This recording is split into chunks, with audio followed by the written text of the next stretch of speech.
Happy Friday, poddies. I cannot believe that we're so close to the end of 2019. It's simultaneously scary and also super, super exciting. I am obviously I'm still on this high, from the Converting Corporates event in November.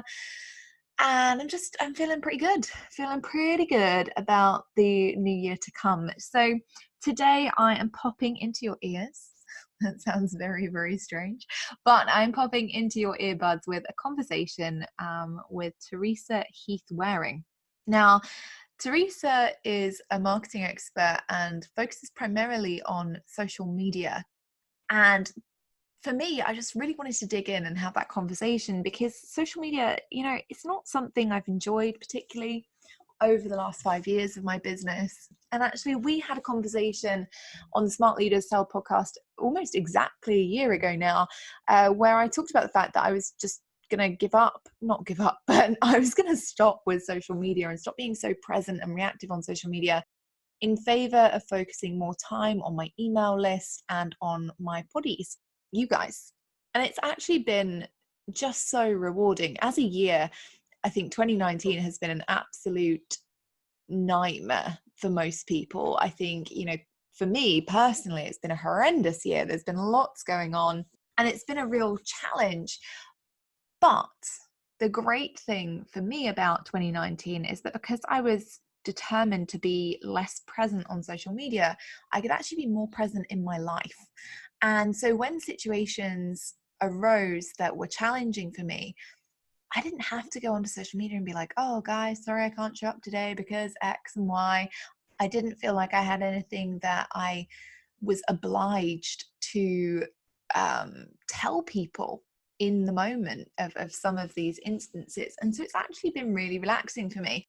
So it's really interesting to have Teresa offer to come onto the show and talk about social media and talk about social media marketing and how we can use it differently in our businesses. And actually, we had a really interesting conversation and a little bit of debate in there, which is always good, isn't it? Always good to get a little bit passionate on a podcast episode. But we had this really interesting conversation about what people assume marketing is, what it really is, what it isn't, and, the kinds of discussions that we should be having on social media and whether or not sales has been caught up and been given a sleazy connotation on social media, and actually it's just bad marketing happening. So it was a really interesting conversation. I am excited to hear what you guys think about it. Obviously, make sure you hit me up on Instagram or any other platform, but let me know what your key takeaways or aha moments are, because I think there'll be quite a few in this episode. It was genuinely such an interesting conversation. And actually, after we wrapped up recording, we kept chatting about the online industry and about where it's going in 2020 and beyond. Now, if you've been a poddy for a while, you'll know that I always do an annual wrap-up show of the year. This will be our third. Oh my goodness. Where I'll talk about some of the key trends and things that I expect to see going into 2020 and beyond. But it is interesting to hear how social media and how social media marketing strategies are going to be impacting the coaching industry moving forward. So more on that later. In the meantime, enjoy this episode. And like I say, let me know what your aha or key takeaway moments are over on the gram. I'll see you then.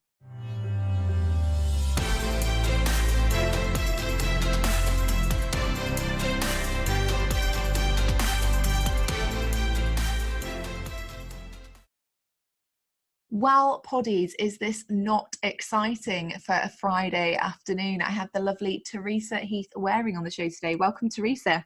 Oh, thank you so much for having me. I'm super excited to be here. Well, I'm very excited about this because I am known in, just everywhere, I think now, for not liking social media. I've had a real bee in my bonnet about it for the last couple of years. And I'm actually really excited to have an interesting chat about social media today and about some of the, the more interesting or actually more positive things about social media. So I'm looking forward to you bringing it to the table today. Let's hope so. Let's hope I can, maybe just sway you a wee bit over to the social media side. It's a hard job, but somebody's got to do it, right? Give it a go. We'll give it a go. It's so interesting though, isn't it? Because social media has become like this huge snowball avalanche type thing in the online business world. And I remember like 5 years ago when I started out in online business, social media was really only just getting started. It was nothing like it is today, you know. And it's strange because I was looking at my Facebook memories the other day, as you do. It's always very depressing, isn't it? Just as a side note, Facebook memories popping up that you're on holiday when you're not anymore. Really, really sad. But I was looking at it the other day, and I was sort of looking at, you know, my Facebook usage 7 or 8 years ago, and it was stuff like, Jess has baked a cake today, and you know, gives no F's if anybody has bothered. And now I look at it and I think, God, you know, I mean, I probably get a Facebook memory pop up once every 3 or 4 weeks because I don't really do that much online. But I know that some of my friends are seeing these memories every day. They're using this time hop thing, and their usage of social media has increased so drastically since having an online business. So is that what you've experienced? Is that kind of how you fell into the social media world, or was there something different that sparked the interest for you?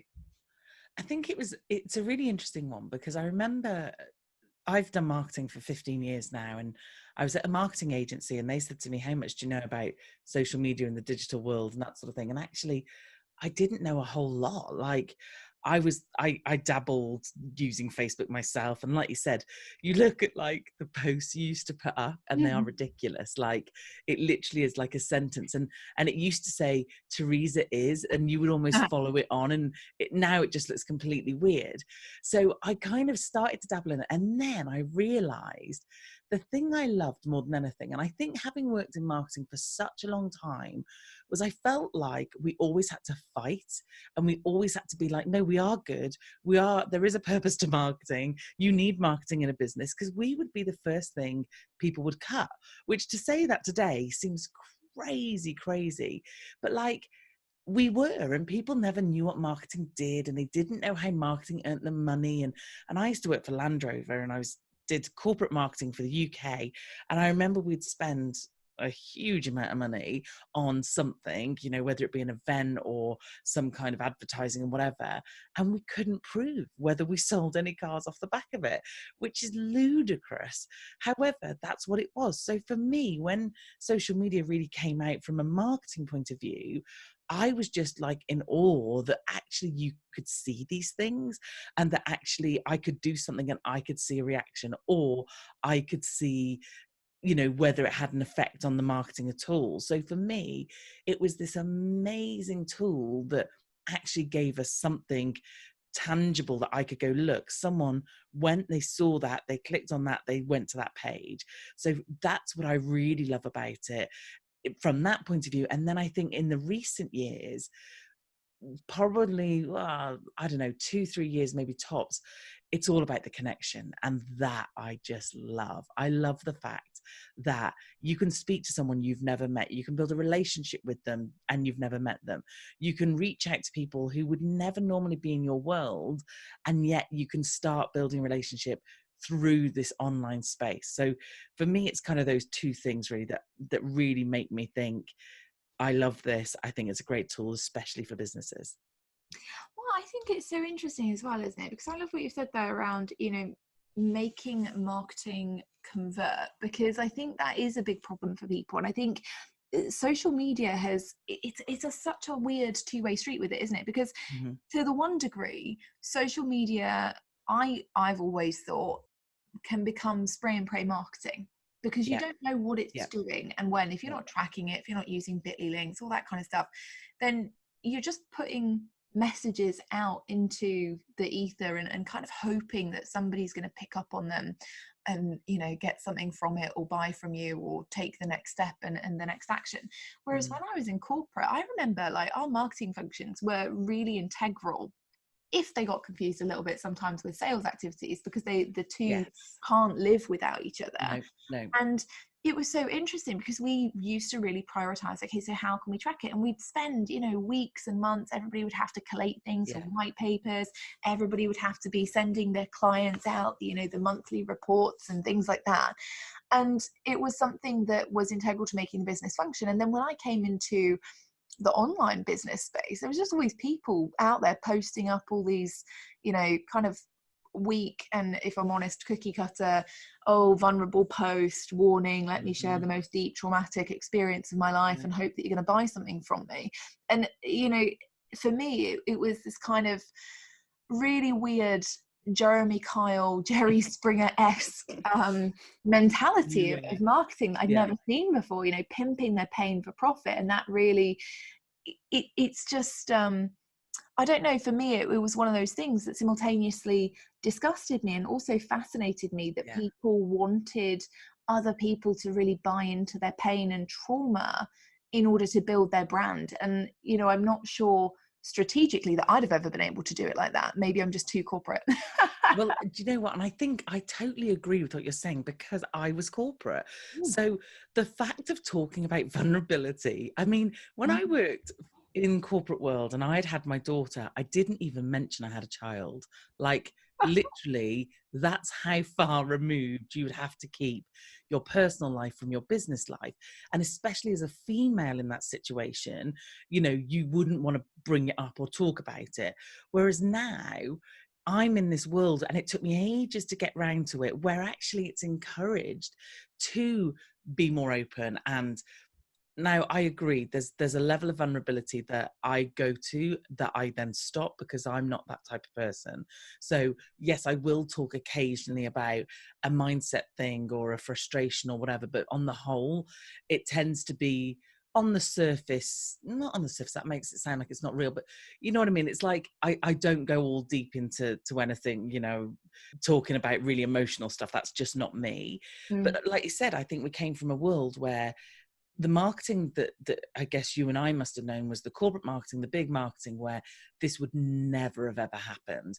And I think what's really interesting with what you said is it's the tools and the opportunities I love, but I totally agree that there are people out there that, one, aren't doing it the way it should be doing and are totally misinformed. Yeah. You know, millions of times I've gone into businesses or trained or spoken on a stage, and people literally think, and I joke and say, if you think you're going to put up one tweet and suddenly double your sales, you're living in a world that doesn't exist. And I think what there isn't enough around social media is, I think when there's a really positive message and someone's being like, social media is brilliant, it's often attached to a unrealistic expectation. Whereas the way I come at it, and the way I hope I come at it, is it is an amazing tool. And when I look at the marketing I used to do all that time ago, and the opportunities, not just for, you know, for the bigger businesses, but for loads of businesses, you know, the things that are available to us now, like, again, if you wanted to create a video, you had to have a huge budget, and then you had to plan a video, and you had to bring in a video company, and now it's like you can go live in seconds. So all these tools are amazing, and I'm super excited about it, but I'm also very realistic about it, about the fact of, you've got to really hone that message. You've really got to kind of work out what it is that you want to say and what your customers want to hear from you. And then you've got to be so consistent. And if you manage to do that for a good number of years, then it might work for you. Like, and it seems ridiculous, but honestly, for me, that's kind of the way it works. It's so interesting though, isn't it? Because I love what you said there about, you know, it being the tools and the opportunities that are available to us and how we use them. And I think it's such an interesting one, because we've seen so many changes even over the last sort of 3 to 5 years within social media. And it's always interesting to me because, I mean, I love Gary Vee. I think he's hilarious, but he's always there right at the forefront. He's like, yeah, jump on each new social media platform, you know, big advocate, you know, get involved with Snapchat. Everyone's going to make millions on Snapchat. Everyone's going to make millions on Periscope, all this kind of stuff. And yet I don't really see those trends necessarily taking off. It's interesting to me how transient social media has become. It's become actually a lot more short-lived, I think, you know, especially in terms of new platforms. I've not seen a new platform that's really come in and revitalized how social media works. I mean, is that fair to say? Or are we, you know, we all jumping on new trends because we're trying to be early adopters and we're trying to be new and innovative and exciting, and actually, you know, what's working are the tried and tested Facebook, Instagram, LinkedIn, you know, Pinterest at a push. Yeah, I totally agree. I think there is a real risk, and this is why social media can be seen so negatively amongst business owners and people trying to manage their own businesses, because it's so fluid, it's so fast moving. And quite honestly, I work and teach in this world and I find it hard to keep up with. So if this was just one element of my business or one element of the thing I had to do, there's no way you could keep up with it. So I think the overwhelm is totally real, and people use that word an awful lot, but actually when it comes to this industry, it is overwhelming. But I also think that, like you said, there are these new platforms, and I saw, strangely enough, someone shared one of Gary Vee's posts just the other day or yesterday, I can't remember, and it said, you know, people didn't think that Instagram was going to work, they didn't think that LinkedIn was going to work, don't do the same about TikTok. And I thought, oh god, here we go. Like, it's a bit like, I haven't got time for this. And I think this is what people have to remember. Okay, so there are some businesses that have built purely on one platform, like, and it might be Facebook, or it might be LinkedIn, or it might be Twitter even, you know, and they've only ever done that one platform and it's worked perfectly well for them. Believe it or not, I think there are businesses in the world that don't really do social media either, which seems a shocking concept. But for me, I'm just trying to say the balance between trying to run your business and not have a complete breakdown because you're trying to manage all social media, and getting on TikTok and suddenly doing some crazy singing, dancing. I mean, my 9-year-old's on TikTok. She loves it. And I watch it in absolute disbelief. Like, what is this? But for me, it's like, I know what Gary's saying, and I know there's an opportunity when you do get on board. But quite honestly, I personally feel it's way too overwhelming for business owners when they're trying to manage everything else. So for me, you pick one or two platforms that A, where your customers are, B, where you like to be. Because if you're, let's say, you know, you're business to business and you hear that Twitter and LinkedIn is brilliant, but you hate Twitter, you're never going to do it. It's really hard to do if you don't like it. So pick where they are, pick where you like, and don't overwhelm yourself. And okay, yeah, granted, there are going to be new things coming in and there might be an opportunity. However, you're still, people who are proactively using social media are still at the forefront of this. This is still a relatively new, and I know it doesn't feel like it, but it is still a relatively new industry. Because like you said, you know, you were only talking sort of 5-ish years ago, 6 years ago, and it was only just coming into its own then. So it's still relatively new. So you're not going to lose out if you don't jump on TikTok tomorrow. You know, I think you've got a good while to wait to see if it really would work, and wait for other examples, wait for other businesses to do well from it, and then think about it. It's so interesting. I really do like what you say there about stick with what works. You know, that's some of the advice I always say on the show. People get so caught up in what new sales techniques can I use? What new social media techniques can I use? What new marketing? And they forget to actually analyze what has worked for me before and what can I perhaps tailor or make more efficient or do better next time. You know, and it's something that I think, maybe because we are exposed to so much in the online business world, you know, we all go to conferences, we all go to events. You know, I've been fortunate this year to speak at probably about 8 or 9 different industry leading events, and I go and I sit there and I'm like, oh my god, of course I need this. You know, I literally for sure. I was sat at Jen Hall's amazing Expert Unrivaled event a couple of weeks ago, and I sat there and someone was doing a talk about technology. Andy Moore was doing a talk about technology, and he was saying, oh, you need nifty images. And I thought, oh my God, yes, I need that. And I was looking at it on screen and I'm like, it's so sexy. It's this really cool thing. So you basically create personalized images, but it does it on auto. And it's like $20 a month. And I was like, oh my God. No. You know, and I'm sat there in the audience before my talk thinking, I'm going to sign up. Like, screw it. I'm just going to sign up and I'm going to have this by the time I go home. See, that's the problem. Like you said, too much stuff. We just want everything. And it's like the shiny object syndrome, isn't it? It's like, oh, that's the latest, greatest, newest. And I think the other thing, sorry, just quickly, is that often people are, the only stories they ever hear about the stuff is the people who made big money. And do you know how realistic that is? Like, really not realistic in the slightest, because most people have to work their backside off. You know, they literally have to, I liken the example to take someone like Jasmine Star, who's on Instagram. She's got probably 200 and something thousand followers, if not more. She has a really successful business. In fact, she met Gary Vee and did an interview with him, and she has all these people on Instagram, and people look at her and think, oh yeah, well, you know, I can do that, I can do it tomorrow. If you look at how many posts she's done over something like 4,000 posts. You divide that by the number of, she does a post a day, you divide that by the number of years, and this woman has done this consistently for about 6 or 7 years, like when no one was watching. So come to me in 6 or 7 years time and tell me, oh, it doesn't work, and that's cool. But don't do it for 2 weeks and think, oh, well, why haven't I got as many followers as Jasmine Star? Because it doesn't work like that. It's crazy though, isn't it? And that, you know, it's always so interesting.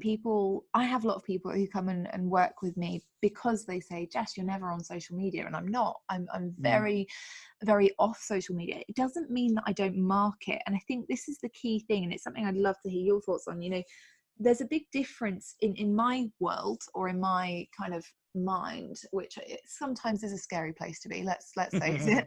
But in my mind, there's a very big difference between social media and marketing.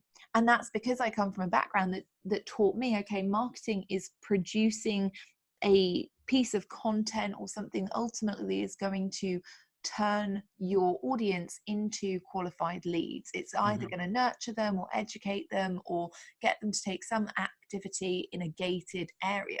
And so for me, you know, when people say, oh, you're not on social media, that's something I'm very, very glad about. It's something I'm very proud of, because I don't want to buy into the cult social media mentality. But it doesn't mean I don't market. I have 2 podcasts, you know, I email market regularly. It's just that I choose marketing activities for me that ultimately I feel more successful, that, you know, I can put high quality marketing effort into, and that produce the best results. So I'd love to hear what you think about that. I think you've just hit the nail on the head completely. I think the way I look at it, and I think this is because we come from a marketing background, rather than, and this is no disrespect to lots of people who are in the industry today, but there are lots of people in the industry who came from other backgrounds but now do social media. But when I think you come from a marketing background, you look at it as a tool amongst all your other tools. So, and you have done exactly the thing that I would highly recommend to anybody. And like I said, I am a huge advocate of social media. I think it can do some great things for you. However, you've got to do the things that work for you. And what you've done, and rightly so, is you've not been fooled into the fact, and I'm not saying everyone else has been fooled, but you're not sat there thinking, right, I have to do it, I must be on it. And therefore you've chose the strategies that work well for you. Now, I also use email marketing. I obviously have a podcast. I use lead magnets. That's one of the main things I use to get people on my list. And then I also find that using things like Instagram and Twitter and not so much Facebook, but if I'm doing Facebook ads, then that can work really well. They do work for me. So that's why I'm willing to do them. At the point they did nothing, I wouldn't carry on, because that's not an effective strategy. I'm not just doing social media to be like, hey, look, this is nice, I do social media. I do social media to actually do something. And I think, again, this is where people are not seeing it right, because they're like, oh, I've got to do it. So they just shove anything out there. They do these posts, they do these, you know, non-engaging, shouting at the world, which is kind of what it is. And then they either wonder why it didn't work for them, or wonder why people aren't getting anything from it. And it's like, because you're not asking people to. It was strange. I'm talking at the end of the week, and I've put together a presentation, and I'm talking about a customer journey, and I liken it to the good old days. I'm not sure that they were that good, but the days where you had to go networking, and you would walk into a breakfast meeting, everyone in their suits, including me, those are the days, and you'd go up to someone and you'd meet them and you'd introduce yourself, and then you'd meet them again the following week, and then you'd listen to their 60 seconds, and then they'd listen to your 60 seconds, and then you would go, oh, you know, I was thinking about you the other day, and maybe then you might arrange a meeting, and this is over weeks and weeks and weeks, and then eventually you'll go, do you know what, I really actually think, you know, I help with this, and I think we could really help with you. Can we sit down and have a chat about it? But that would take weeks. And what happens on social media is they put a post up and they go, buy my stuff. And it's like all that in between stuff. So I say to them, imagine if you did that in networking. So you walk into the room, they've seen you, there you go. And you walk and you go, hi, I'm Teresa. Do you want to buy my course? It's completely ludicrous to think that anybody would do that, but that's what they try and do on social media. So they're not taking the steps. But then you've got the other extreme where they do nothing. They literally just post, oh, here's my lunch, here's my post I've done, here's this, here's that, here's the other. And they're never actually asking anybody to do anything. So they're not saying, do you know what, if you do like this, come and listen to the podcast, or if you do want this, I've got a download you can have. So it's like there tends to be two extremes. Like I said, they're either just trying to sell to them all the time, or they're not doing anything, they're just posting kind of noise, and hence it's not working. I always laugh because people will tell me, you know, until they're blue in the face, Jess, selling is so uncomfortable and selling is really sleazy and da da da da da. And there are lots of negative connotations about selling for sure. Yeah.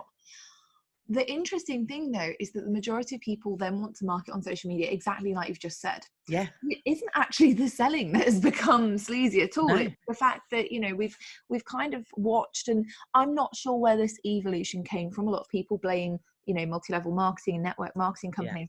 Yeah. I don't think they actually, you know, created this. I think humans over time, we see things that work, like we were talking about earlier. You know, you see someone who's been really successful at doing something, you're like, right, I'm just going to go and do that. And, you know, in the beginning, actually, you could just put up a post on social media. I remember the days of other people would let you go into their Facebook group, and they, you know, everyone would be doing these yes ladders. If you want to know how I generated, you know, £6 million in a day, like, comment here and I'm going to send you my free guide. Do you remember that?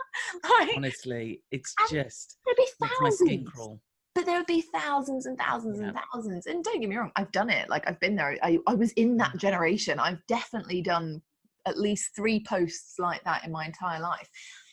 And I'm reconciled to that now. But the sheer, like, sadness of it is that we forget the personal touch. Like, everybody now is afraid to be personal. It's something that I was watching, I think you were there actually, weren't you, at Retain Live this year? Yeah. So I was fortunate enough to speak at Retain. It was amazing. Mike and Callie were incredible. Great event. And they had Janet Murray on the stage, and she put up this incredible infographic about you, me moments, and this idea that people are connecting with people in marketing now and social media. And I kid you not, I looked around the audience and there were so many people writing this down. I'm like, is this did new? You not know? Did you not know that people want you to be human anymore in your marketing and your sales activity across the board? And it doesn't mean being human and being super vulnerable and, you know, pimping pay for profit and blah, blah, blah, blah, blah. But it's just that idea that we connect with people on different levels, and that ultimately, if you're not showing those facets in your marketing campaigns, it's really difficult for them to connect to you as a personal brand. Absolutely. And this is why, for me, social media is so good, because the opportunities to get that across is so easy compared to how it used to be. Because the only thing you would have had is an About Us page, and if someone met you in person, which, you know, when we're talking about an online world, is very rare. Whereas I've got people who have connected with me for so long now, who follow me, who I follow them back, who we see what they're doing, that honestly, I feel like I know them really well, and I've never met them. And that for me is just amazing, that they can know enough about me. And like you said, it's not even about oversharing. It's not about being so vulnerable it makes everybody feel a bit uncomfortable. Like, I am happy to tell my audience that if I haven't got makeup on, you're not seeing me on Instagram, because I don't like going on without makeup, you know. So it's like complete honesty, but you know, it's really frank and like straight up with them, and it's not too vulnerable, but it's being really honest, saying this is the type of person I am. But, you know, going back to the sales thing, I think the reason people are comfortable sort of throwing up a sales message all the time is because of the fact it's so faceless. Because the risk of someone, you know, imagine getting on the phone, or imagine sitting in a meeting and saying, would you like to buy this thing from me now? And imagine them saying no, would put the fear of God into most people. Whereas, oh, we'll shove up 20 posts on Twitter saying, buy my stuff, buy my stuff, buy my stuff. No one looks at it. It's fine, because we've done it though. We've done some sales. We can tick that box. Brilliant. Lovely. And we've just done it in a way that isn't fearful at all, or not nowhere near as fearful as doing it in person. It's so funny. Like, it's so funny that you say that, because people often say to me, you know, what makes the best salesperson? And I say it, and I've said it on the podcast before, so if you've heard it, I apologize. But honestly, dim people make the best salespeople, because they don't Right. overthink anything. And my dad used to say this to me as a kid. He This was is like, brilliant. Jess, if I could be anything in the world, I would be ignorant, because ignorance is truly bliss. You know, ignorant Yeah. people, they don't worry about anything, they don't have any fear, they don't overthink things, they don't Yeah. overcomplicate things. This is from a man who flew helicopters. You know, there was quite a lot that could go wrong flying helicopters in the late 80s over the Falkland Island and things like Yeah. that. Yeah. But he used to say to me, if I could be anything in life, I would be stupid, and it would be brilliant, because I would be able to achieve so much more. And I think it's entirely true, because not, and this isn't in an offense. I mean, everyone's listening now like, Jess, this is very offensive, but it's, you know, the likelihood is, if you're listening to this and you are somebody who overcomplicates it, guess what? You're intelligent just by virtue Yeah, of being an overthinker. exactly. This isn't you. It's the virtue in you. But Yeah. you know, it is interesting how, I think, you know, maybe stupidity is the wrong word, maybe that's quite harsh, but I think sometimes it's, you know, when we're looking at the most successful people in sales, in marketing, you know, it is the lack of fear Yeah. that actually works really well. And Yeah. whether that's tied in because they're super intelligent and they've managed to overcome all their mindset monkeys or whatever, or whether it is just the fact that they don't even think about, there could be consequences. Somebody could one day say something that's really negative. You know, maybe that doesn't matter, but it's so interesting to see it play out online. You know, it's so Yeah. interesting to see that, and the majority of the time, unfortunately, it's these amazing qualified people who actually have years of experience, who have clear expertise, who are really smart, who are emotionally intelligent. They're the ones who worry, well, if I put it out online, if I say this in my marketing, if I, you know, case in point, I just said about stupid people being better at sales, I'm now going to worry about that for the rest of the Yeah. day. I'll Yeah. think, oh God, what if people, you know, think I'm really mean, etc. But it's those people that struggle to put the Yeah. message out there, because ultimately they're the people thinking to the nth degree about the possibility of what may or may not happen. Yeah, absolutely. And I think the fear thing is huge. It was really interesting. I have an academy and I reopened the doors.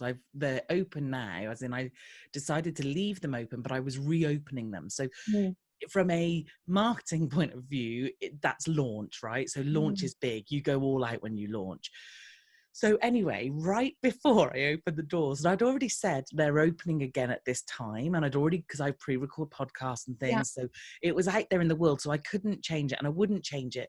But right before I actually went to launch for a second time, I had witnessed, because I follow lots of American colleagues that I'm in masterminds and various things over there, and I had witnessed loads of them launch and do it in the most strong sales confident way ever, that I literally rebelled, right? So I looked at it and thought, oh, this makes my skin crawl. Like, I don't like it. I don't like how forceful it's being, how every trick in the book is being used, you know, the FOMO thing, and then the fear, you know, the kind of what could go wrong if you don't join and all this kind of stuff. And I just thought, all the kind of sales techniques that actually I think sometimes people, they can be amazing, but they can also be really yucky to witness. And also the other thing was lots of affiliates. So suddenly one person was selling one thing and everybody else on the, you know, that was emailing me was selling the same thing. And then it swapped from that person to someone else. And anyway, so it got to my launch and it was like the quietest, hello, just so you know. I've opened the cart, but don't worry, you don't have to buy it. Like, It's it was always so ridiculous. funny.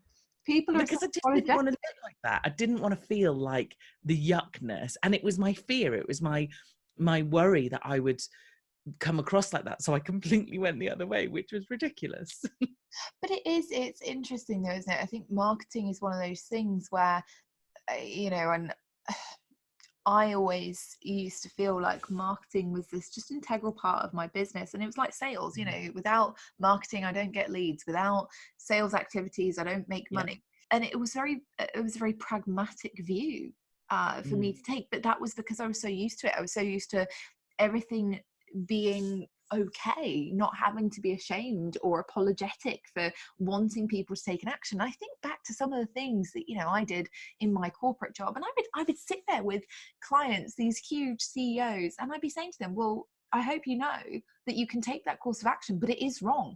And I'd be 22, 23 years old. And I'd be like, of course you can do that. You can choose to do that if you really want to. But I hope you know that it will be wrong. And I was so categorically or I thought at the time, well informed and correct, that I had no fear about saying this at all. Of course I didn't. I've been brainwashed. You know, I thought that my solution was the best every time. And then I watch, you know, online, like say people are so apologetic, like, oh my God, I'm really sorry that I'm selling these things. I'm really sorry that I'm marketing to you because I know that this must be uncomfortable. And you think, well, where did that confidence go? Where did that, oh my God, of course this is the best thing ever. You should all be buying it. You should all be talking about it.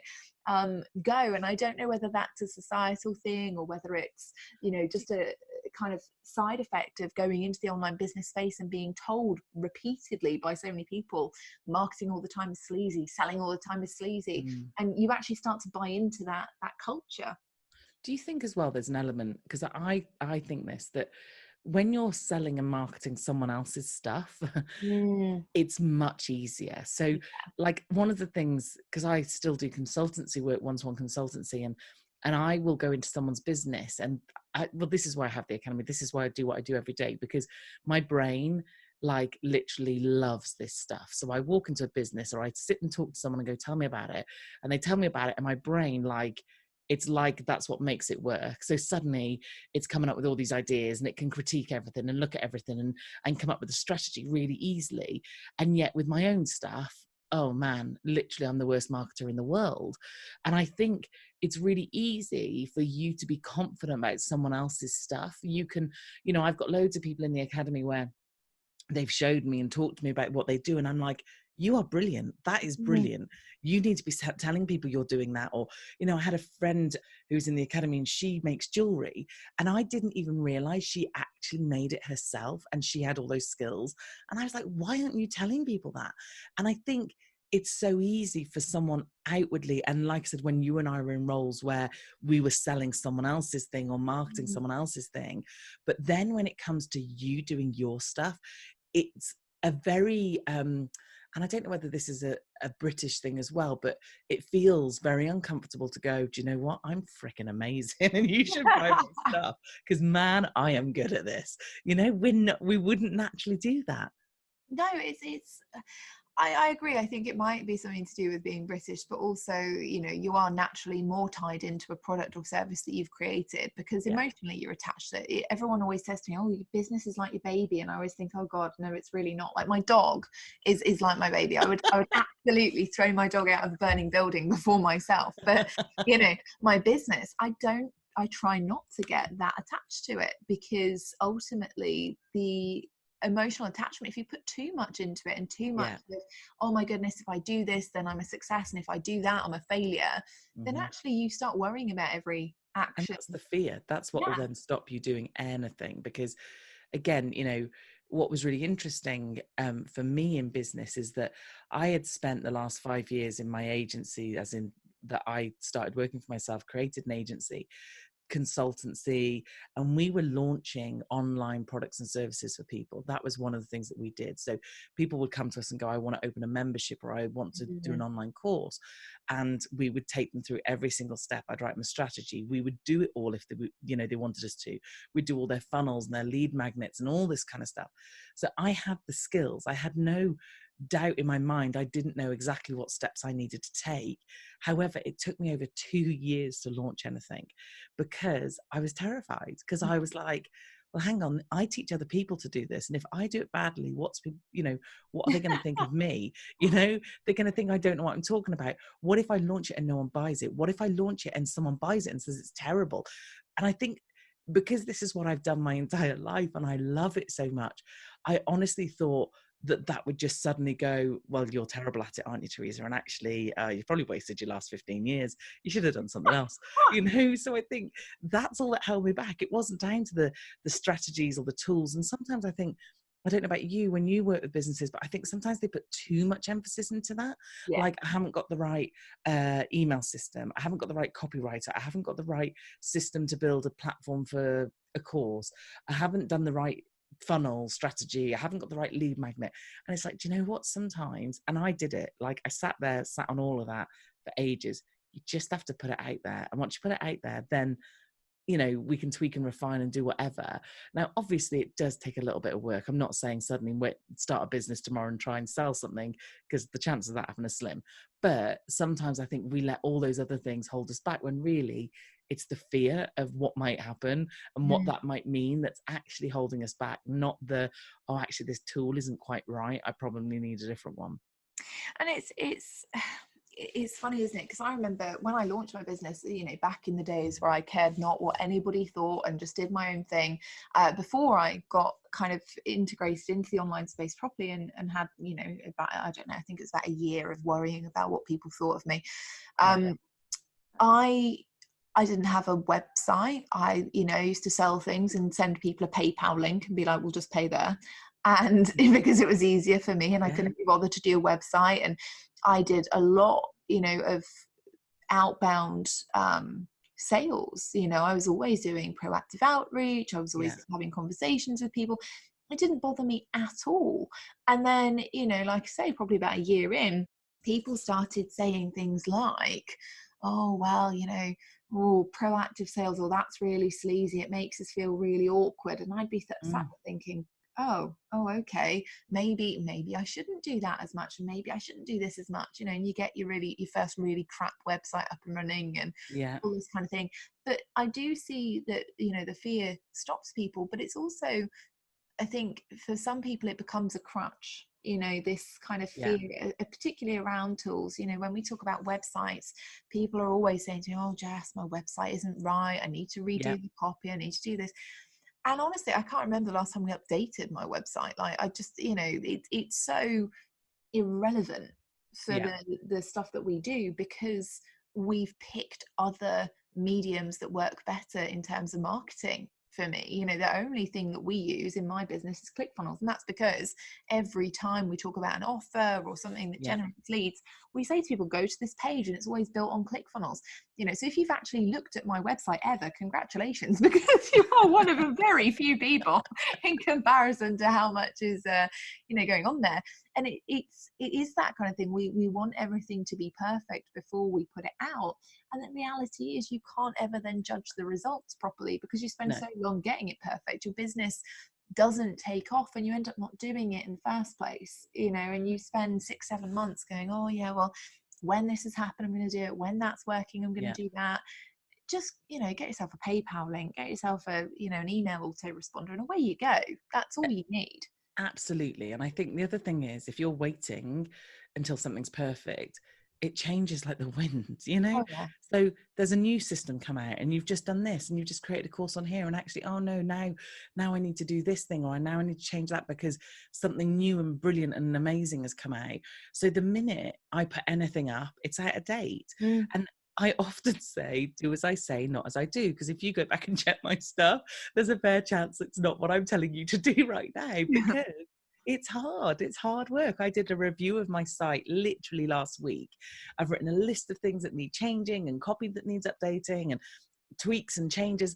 And that, I am in no doubt, because I'm very realistic now about how I manage my business, that's going to sit on my desk for weeks, if not months, before I actually action anything on it.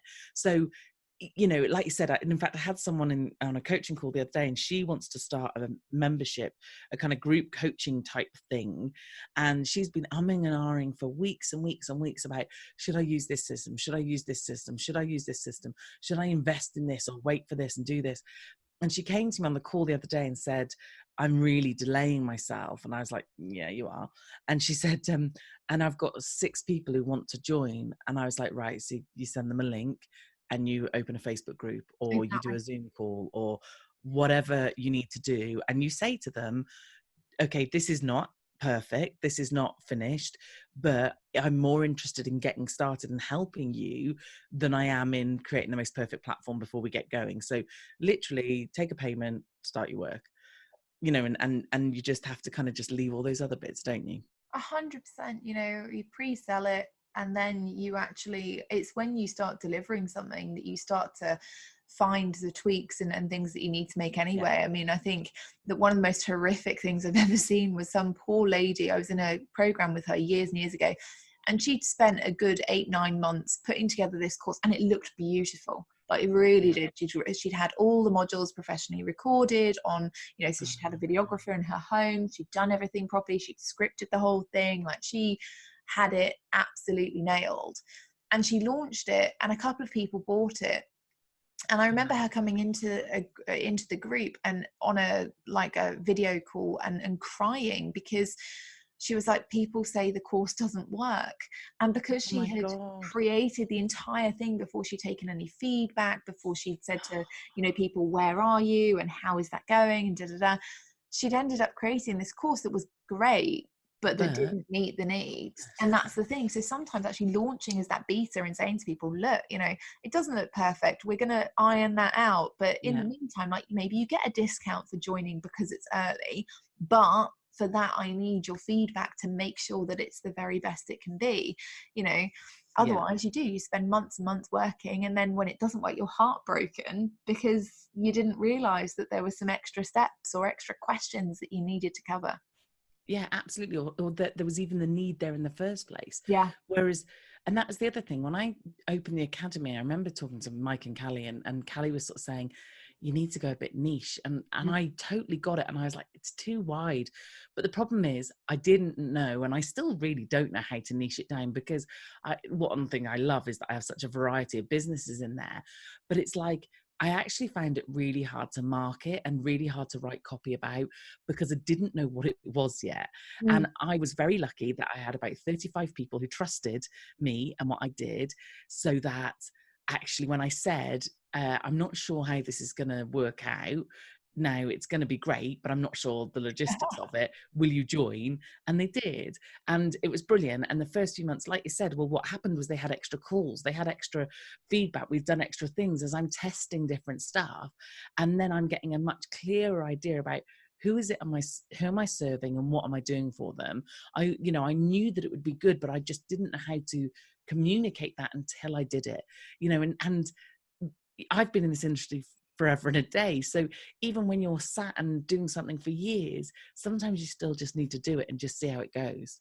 Exactly. I love that. Thank you so much for coming on today. Seriously, you've shared such great insight into how marketing is shifting and what we can be doing differently. Where can people find you if they are thinking, I need more Teresa in my life, I need more marketing insights and chat? Like, where's the best place for them to connect with you? I'd love to think that people were thinking I need more Teresa in my life. That's brilliant.